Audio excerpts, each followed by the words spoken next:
You're listening to the Joyful Practice for Women Lawyers podcast, episode number 81. Welcome to the Joyful Practice for Women Lawyers podcast. I'm your host, Paula Price, lawyer turned certified executive coach. This podcast was created to empower women lawyers just like you to create a life and practice you love. Join me every week for a break from the hustle so we can focus on you, what you truly want, and how you can create it. If you're over the overwhelm, done with putting out fires, and ready to redefine success on your own terms, you're in the right place. Ready for today's episode? Let's dive in. Hello, my friend. Welcome back to the podcast. It is Paula here, and I'm so happy to have you join me this week. It is a beautiful day in Vancouver. We had snow last night, which is a highly unusual occurrence for us here in Vancouver. It is beautiful. I'm just looking out at the snowy white rooftops, and it's actually kind of evening. I'm going to get my kids after finishing recording this podcast. My kids were very sad because they were hoping for a snow day. There were reports in the news that there might be a snow day, and much to their chagrin, there was not enough snow for them to not go to school. But I'm hoping that they're still there, that they are maybe, having a snowball fight or something like that. But it's beautiful. It really is. And wherever you are, I hope you're having a fabulous week. Maybe you have snow. Maybe you're somewhere really warm and tropical. Maybe it's raining. Whatever it is, I hope you're enjoying it. And I'm just really glad that you're here this week to spend the time with me. So I have a couple of things I'd like to cover before we jump into today's topic. The first thing is a bit of a milestone for the Joyful Practice for Women Lawyers podcast. And if you follow me on LinkedIn, and if you don't, please do, I made an announcement this week because on Monday morning, this podcast crossed the 12,500 download mark. And it's a pretty exciting milestone. I get really, really thrilled when I think about how many of you are listening and what that means and the kind of impact this podcast is having on you.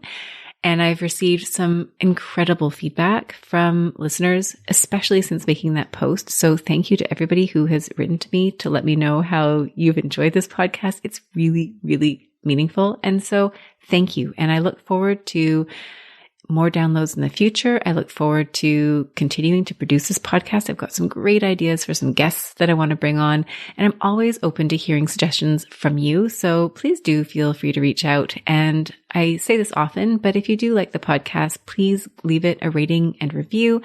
When you do that, it helps other people find the podcast, which of course is amazing. And the second announcement that I would like to make before we dive into the substance of our discussion is if you have been following this podcast for the past few weeks, I've been talking about launching a membership program in January. Now, I've given it some more thought and I'm going to pivot a little bit. So I'm not going to be opening a membership in the typical sense of a membership. What I'm going to do instead is open up the doors to a group coaching / mastermind program. It'll be 6 months running from January to June 2023.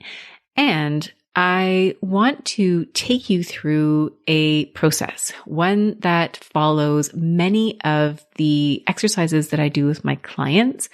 And the objective here is to help you reach a goal that is important to you over the first 6 months of the year. So I've given it some thought. The syllabus is going to cover 6 themes. We're going to start with goal setting. It's a topic that I absolutely love. I do it with all my clients and I want to do it with you. So that's where you dream up your goal for the duration of the program. The second month, we're going to focus on self-concept, which I think is sometimes overlooked in the whole achievement process. We often look outward at the goal that we're trying to reach without necessarily thinking about who it is that we need to become in order to have that goal. And that is such a fascinating part of the journey, is becoming that person. And I want to give you some specific instruction and guidance on how you can approach that. The third month will be obstacles as your roadmap. You may have heard the expression, what stands in the way is the way. And there is so much learning that we can do when we start taking our obstacles, anticipating them, and then figuring out how we're going to overcome them, because that is some of the work that will allow you to become that person, going back to the self-concept, that allows you to become the person who has that goal that you are so keen to achieve. The fourth month is going to be confidence, authority, and power. I've talked about these topics on the podcast before, and you can go back and listen to those episodes if you want. We'll link to them in the show notes. I've got a few podcast episodes about confidence and a couple of recent ones, one about authority, one about power last week. And I'd love to explore these topics in relation to the goal that you are achieving. The fifth month is all about boundaries. So once you go and try to achieve your goal, that means you're going to have to put up some boundaries around other things in your life that might be keeping you from getting to where you want to be. And then finally, the last month is going to be all about sustainable growth. In addition to these topics, there are a couple of topics that I am going to offer some training on during the course of the 6 months together, because these are topics that, number one, I love talking about, and number two, they come up often in my practice. The first is time management.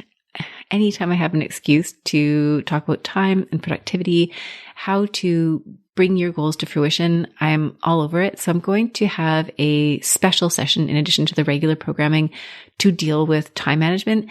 And I'm also going to offer a special training on career transitions, because that is also an area where I have a lot of clients who come to me who want help with that. So even if you're not having a career transition as your goal, you have access to that if you want it. You may find it's applicable even if you don't want to switch out of the job you're in, simply to up-level where you are. And the proposed format is 2 calls every month. So once every 2 weeks, we'll have an initial call, which will be the strategy call, where I'll talk about the concept and answer some questions in relation to that.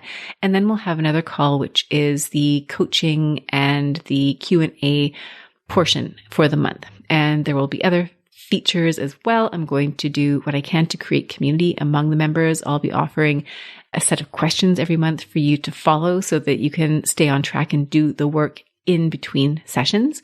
And my goal for all of you who decide to join me is that you will undergo a transformation from the time you start the program in January to the time you finish in June. Not just in terms of achieving your goal, but becoming the person who has achieved that goal and developing the skills that you need that you can then replicate that success again and again. So if that's something you're interested in, stay tuned. I am going to be putting up a landing page. It might be ready next Wednesday when this podcast goes live. So check on the show notes for this particular episode. If not, send me a DM, send me an email, and I'll give you the link as soon as I have it live. And it'll be so fun. So hopefully you'll join me for that. Anyhow, now back to today's programming, which of course is about when delayed gratification becomes zero gratification. And if you are drawn to this title, it may be because you are curious. It may be because you are experiencing zero gratification yourself at the moment.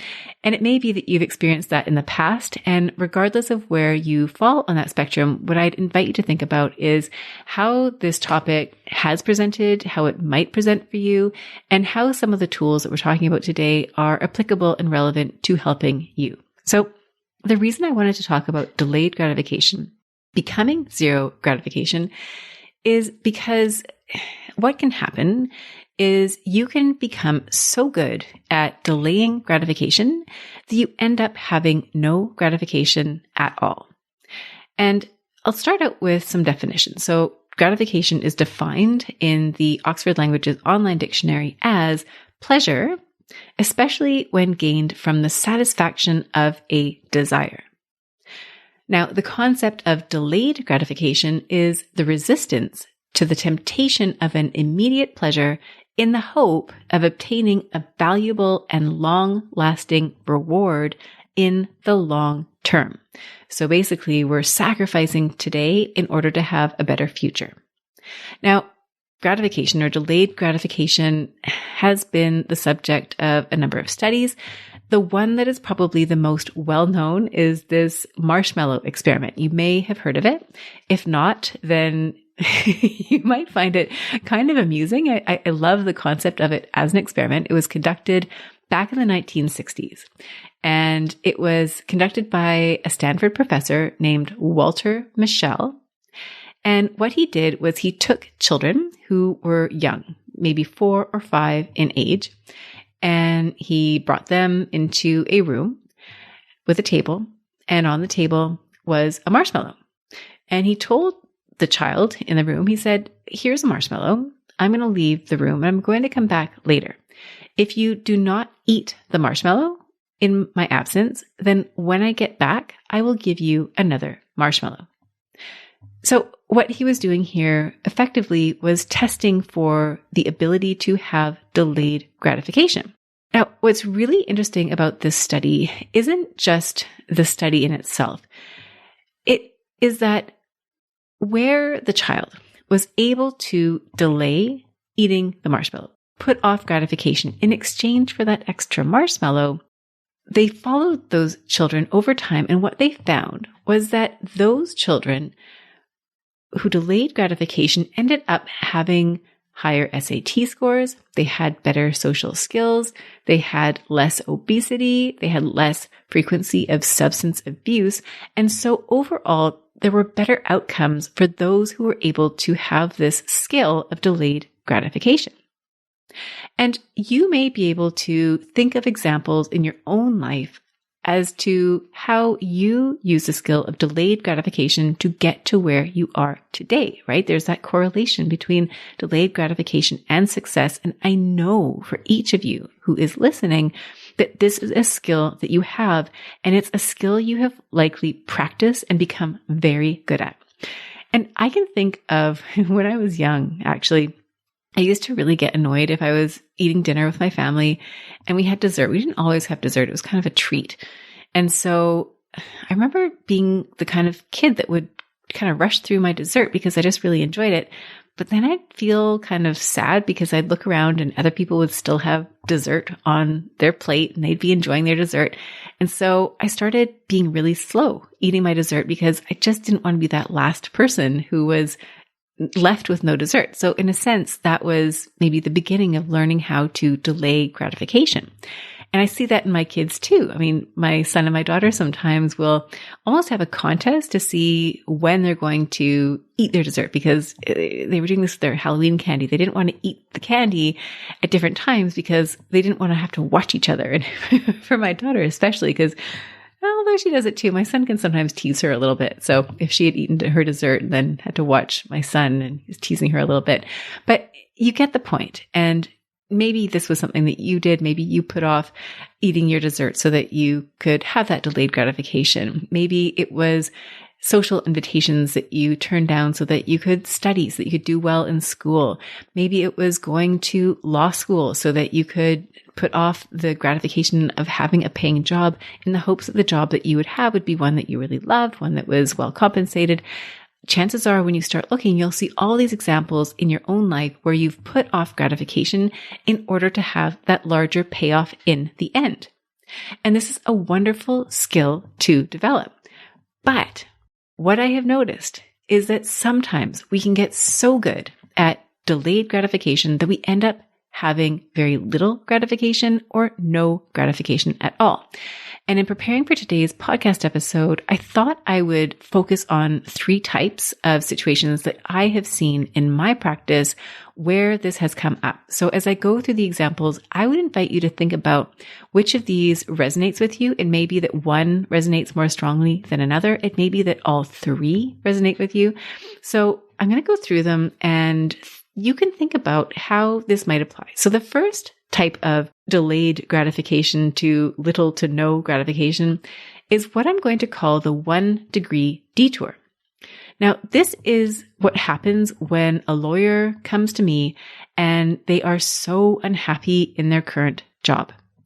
And what I think has happened, or what has often happened based on what the lawyer tells me, is that they have been in a job they don't particularly like, and they think they need to work hard and stay the course. I say that in quotation marks, stay the course, with the hope that things will somehow get better, that they'll move up the ranks and that they will get better, more interesting files, that they will learn to like it more. These lawyers, you may be one of them, tend to soldier on in a job that you don't like, hoping that things will improve, and you hope that you'll then feel happier. And what happens is that day by day, you make these small, almost micro decisions that go against what you want. So you're taking on files that you're not particularly interested in, but you think you're going to develop a skill maybe that will get you closer to where you want to be. Or you work with lawyers that maybe you aren't really wanting to work with, or clients you don't really want to work with, in the hopes that things will get better. The relationship will get better. The work will get more interesting. And every time you do that, you feel a little bit less connected to your work, a little bit less interested. You like it less and less. And ultimately what happens over time is that you feel stuck, you feel trapped, and then you do not know how to get unstuck. And what you may find is that you're not willing to concede defeat, so you keep pressing on. But the more you do that, the worse it seems to get and the harder it is for you to keep up the work. So if you take a step back and look at what this is really telling us, or what's really happening here, is that the desire that you want to have a job that you love, and you think the way to do that is to put that off into the future, to keep sticking it out until you create the job that you love. But often that isn't a successful way to do it. So that's one example. That's the 1 degree detour. The second example that I would like to offer is this. It's really the self-sacrifice. And I've mentioned on the podcast before that often when I ask lawyers why it is that they went to law school in the first place, the most common answer I receive is that they want to help people. Like, you genuinely want to help people. It's in your bones. And so what you may find is that you put the needs of everybody and everything else ahead of your own. So your clients come first, your colleagues, family, friends, volunteer opportunities, all of it. You say yes to everyone and everything. You put it in your calendar to the detriment of your own needs and your own desires. The reward here is kind of fuzzy. I mean, on the one hand, it may just be a reflection of the fact that you have practiced the art of delayed gratification so much that it's a default, that you don't really think to put yourself first. You're so used to sacrifice. It's a well-worn neural pathway. It's a default for you. And so the idea of ever having gratification just doesn't occur to you. You default to yes, no matter what the cost. Another theory I have here is that maybe the gratification is actually seeing yourself as a helper and the good feelings about yourself that you can have when you see yourself as helping others. And that may compel you so strongly that you do it, even if it means helping others at your own expense. And of course, the drawback here is that when you are constantly overextending yourself, you can end up exhausted. You can end up resentful. I mean, that is a real signal. If you feel resentful toward others, that you are overextending, that the self-sacrifice has gone too far. You might feel overwhelmed, hopeless, and sometimes you may find that you're even lashing out at the very people that you're trying to help. So here, the delayed desire very likely is that desire to feel good, to care for yourself, but you put that off until you have taken care of everybody and everything else. Now, the third category is what I'll refer to as the superachiever. And the superachiever really just wants to succeed. And maybe you can relate to this. You have no problem delaying gratification. If you were that kid in the room and they offered you a marshmallow, you'd sit in that room for 8 hours straight if it meant that you got to have more marshmallows. And that would be true even if you hated marshmallows. It's the act of winning that just feels so good.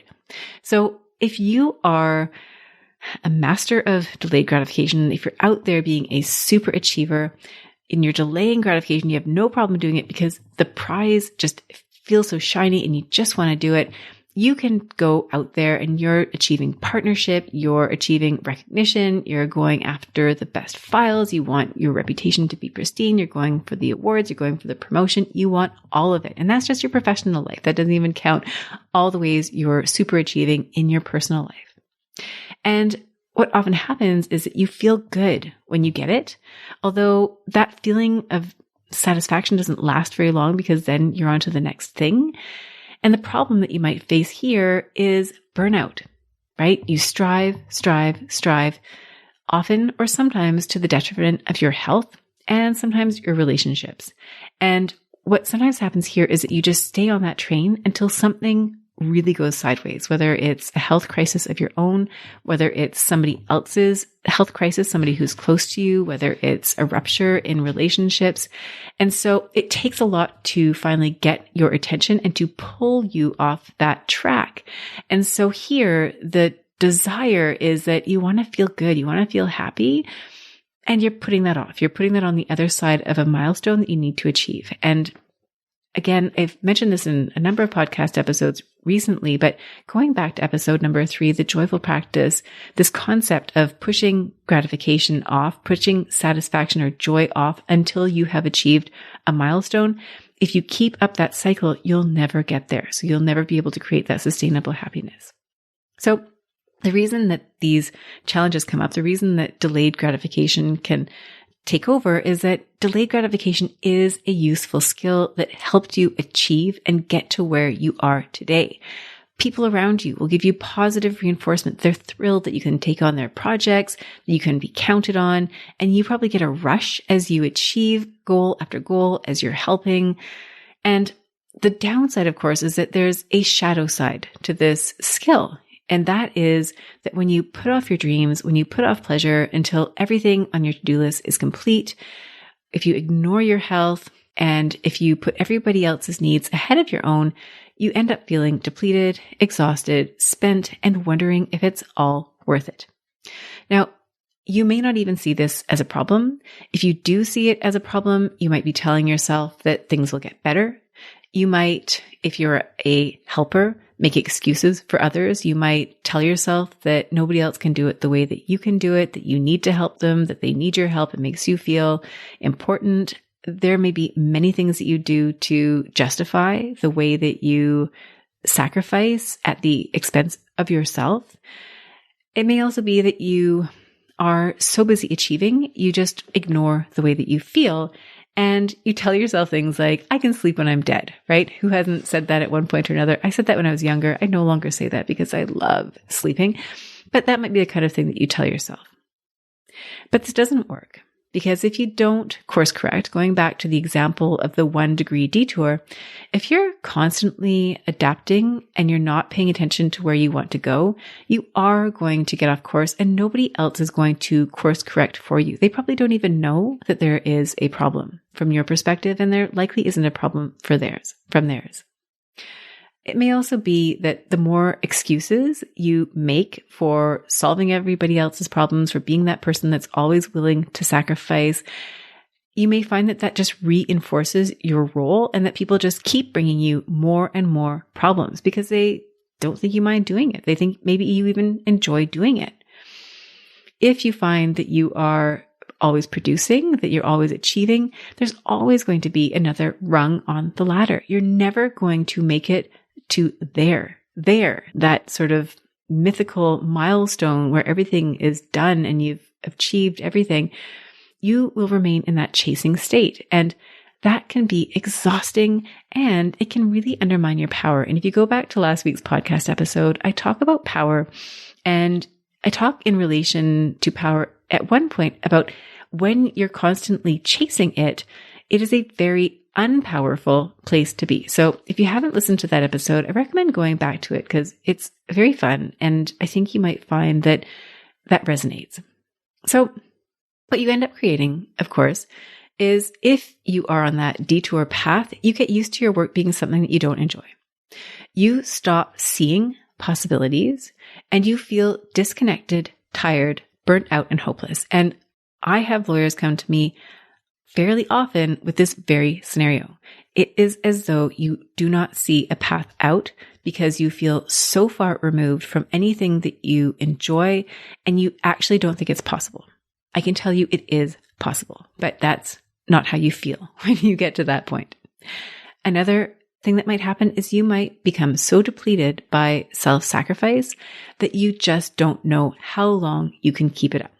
And this may be you. If you fantasize about being on a deserted island where nobody can reach you or touch you or bother you or ask you to do something, chances are you may have fallen into this trap of self-sacrifice, and you may need to remove yourself from that trap. And finally, you may get so hooked on the treadmill of achieving that you're never satisfied. You are always looking at the next milestone, and the result is that you can become exhausted. You can get spent. Your health might start to suffer. And again, you might end up in one of these crisis situations where life stops you, and then you realize, wait a minute, there's a problem here. So what I'm going to offer today is another solution, and these solutions are tailored to each of these three different scenarios. So again, think about where you fit in relation to all these three scenarios. I've described them now. Chances are some of them might resonate more strongly than others. You might see yourself in all three. You might think, actually, Paula, sorry, none of these apply to me, but maybe somebody around you has one of these characteristics. And so I hope you find it helpful for me to go through some suggestions in relation to each of these. So the first, of course, is the 1 degree detour. And I've got 4 ideas here. Number 1 is to redefine what you actually want for your work. Now, if you are in the 1 degree detour category, chances are you haven't really thought recently about what you truly, truly want. And luckily, I've recorded multiple podcasts on this topic. I'll refer you to a few of them. One is about what does wildly successful look like in your practice? You can go back to listen to that one. I also talk about creating your dream job, and I talk about creating your legacy. So we'll link to all these episodes in the show notes. I'd also invite you to go through the podcast episodes where I interview speakers, because each of them has an incredible story that will inspire you and may help you identify some of what you might be missing in your own career. So step 1, redefine what you actually want in your work. The second step is to notice how far you've drifted and to set a goal for yourself. So looking at what you want, what is one goal that you can set for yourself? And your third step is to every day, every week, to move 1 degree closer toward that goal. So what I find sometimes is lawyers feel so stuck in a job that they hate, and they don't know how to make a move. They feel like moving into another job or another industry is just too drastic. It feels overwhelming. And so instead of setting yourself up to do something like that, if you're ready for that, that's what you want, go ahead and do it. But you might feel more comfortable just making small shifts daily that are in that direction. Maybe it's contacting somebody in an industry that you're interested in, or reconnecting with an old friend. Maybe it's having a conversation with somebody about what you really want. Maybe it's reaching out and talking to a coach or talking to a counselor. But whatever it is, it's that 1 degree, because you didn't get to where you are overnight. You're not necessarily, or you don't need to get to a new place overnight either. So 1 degree shifts. And what'll happen is that when you do this, you'll start to see for yourself what happens when you give yourself a chance. When you start recalibrating in the direction of what you actually want, instead of telling yourself that if you stay that course, right, that infamous course, whatever staying the course really means, that you'll somehow get to where you're going. No, now you're taking control of that. Now, for the second category, if you fall into that self-sacrifice mode, what I'm going to ask you to do is to start paying attention to where you're overextending yourself. And you can do this by noticing when you feel resentful, noticing when you feel exhausted, noticing when you feel that you don't want to do something. It feels like a heavy task for you. And you can make a list of that. I find lists to be really helpful, especially if what you're trying to do is identify where it is that you are self-sacrificing. And that will also set you up for the next step, which is to prioritize. So once you see all the things on your to-do list, all the areas where you're helping everybody else, make some priorities. You can decide what to do based on what is most important, what is most urgent. There's multiple ways of sorting through priorities. Maybe it's how you feel about certain things, which ones resonate the most strongly, but create a list of priorities, because then I'm going to want you to pick the top ones and start saying no to things. So your third step, say no and start enforcing those no's by creating better boundaries. And I also have podcast episodes about boundaries, so go back and listen to those if you need some help. And then finally, your step for self-sacrifice, if that's a challenge, is to fill the space that you create with self-care. Ultimately, what you really want is to feel good, whether it's through helping others, and you can continue to help others. and also help yourself. And that will look different for everybody. And then finally, for my super achievers, I also have some strategies for you. Number one is to look for your historical patterns. Now, I always found that when I wrote my exams in law school and undergrad, I would write the exams, I'd be super intense, and then I'd always get sick without fail. That was a pattern for me. And for lawyers that I've worked with, some of you tell me that you have patterns too, that it's almost as though you go through burnout cycles, whether it's through trials that you're working on or deals that you're working on or the time of year or whatever it happens to be. So you will notice for yourself that there are patterns. And I'd invite you to really think about what has happened historically, what some of the signs were that you were getting closer to burnout or getting sick, or what that looks like for you. Because when you know what you're looking for, then you will notice when it starts to happen. Now, once you know your signs for burnout, I want you to do an exercise and think about how you would define play and pleasure, because you might need to figure out what that is. You might not even know what you enjoy. And then I want you to take those and put them in your calendar and stick to them. So much like the self-sacrificing, delayed gratification category requires boundaries around what it is that they are agreeing to do for others, the challenge here is actually that boundary with yourself, is forcing yourself to enjoy pockets of your life independent of work. And that will be hard. So why these strategies are going to work? Well, you get to keep delayed gratification. I'm certainly not saying that you should never delay gratification in favor of a greater objective. I am a huge proponent of delayed gratification, and I'm a huge proponent of going after what you want. So I'm not asking you to do that. I'm asking you to continue to do that and to also consciously choose to also have gratification. So you're not giving up on the skill. You're just using it in a more strategic way. And what you'll find is that when you allow yourself to experience pleasure, whether it's at work, whether you're taking care of yourself, whether it's finding ways of rewarding yourself outside of professional achievement, then you'll find that your practice and your personal life start to feel more aligned, sustainable, and fulfilling. Now, this will require skills, especially if you're used to defaulting to that zero gratification stage. And what that requires is you are going to have to consciously rewire your relationship with gratification. So you're going to have to pay attention. Where are you putting off gratification? Where are you having instant gratification? And you're going to want to play with that a little bit. You're going to need to advocate for yourself. Now, this is one of those funny things that you see among lawyers. Now, you've probably heard that expression, the cobbler who has no shoes, right? The person who makes the shoes has no shoes. Or you may have seen this among healthcare professionals, right? You may see doctors who are looking after everybody else, and yet their own health is really suffering. And I've seen the same thing. I've experienced the same thing as a lawyer, where you're out there and you're advocating for everybody else. And when it comes to yourself, you are not advocating for yourself. So to do this, to go from that delayed to no gratification to weaving that into your life, you are going to potentially need to really develop that skill of self-advocacy. And finally, you're going to need to give yourself permission to go off the beaten path. So you might actually have to give yourself permission to say, you know what, this thing I'm doing, even though this job, everybody else thinks it's a great job, it's what I've trained to do, I should love it, but I don't love it. You're going to have to give yourself permission to try something different. If you are in that mode of helping everybody before you help yourself, you may need to give yourself permission to take care of yourself first. And if you're in that boat of the superachiever, you might have to give yourself permission to have some fun. And what will that do for you? You tell me.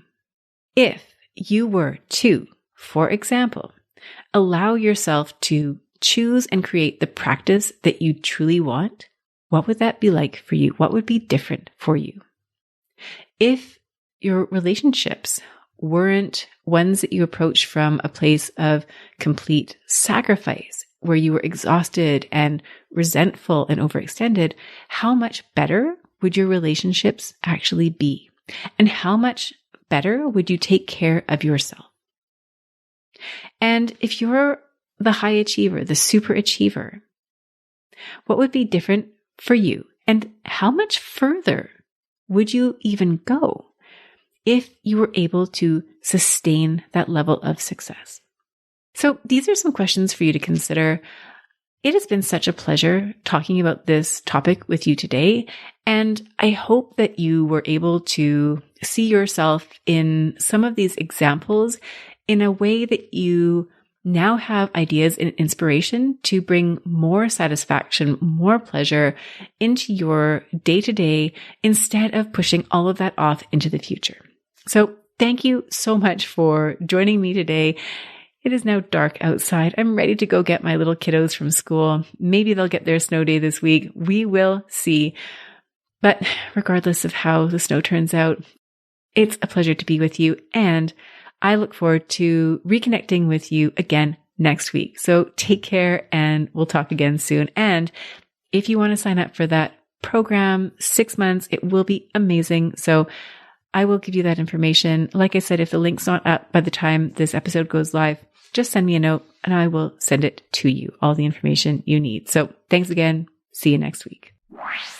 If you enjoyed today's show and don't want to miss an episode, subscribe and follow the show wherever you listen to your podcasts. If you haven't already, please leave a rating and review. Your feedback will help me create a podcast that's tailored to your needs and goes straight to the heart of what matters to you. For instructions on how to subscribe, rate, and review the podcast, visit www.thejoyfulpractice.com/podcast launch. See you next time. Thank you for listening to this episode of the Joyful Practice for Women Lawyers podcast. If you want more information, visit www.thejoyfulpractice.com. See you next week.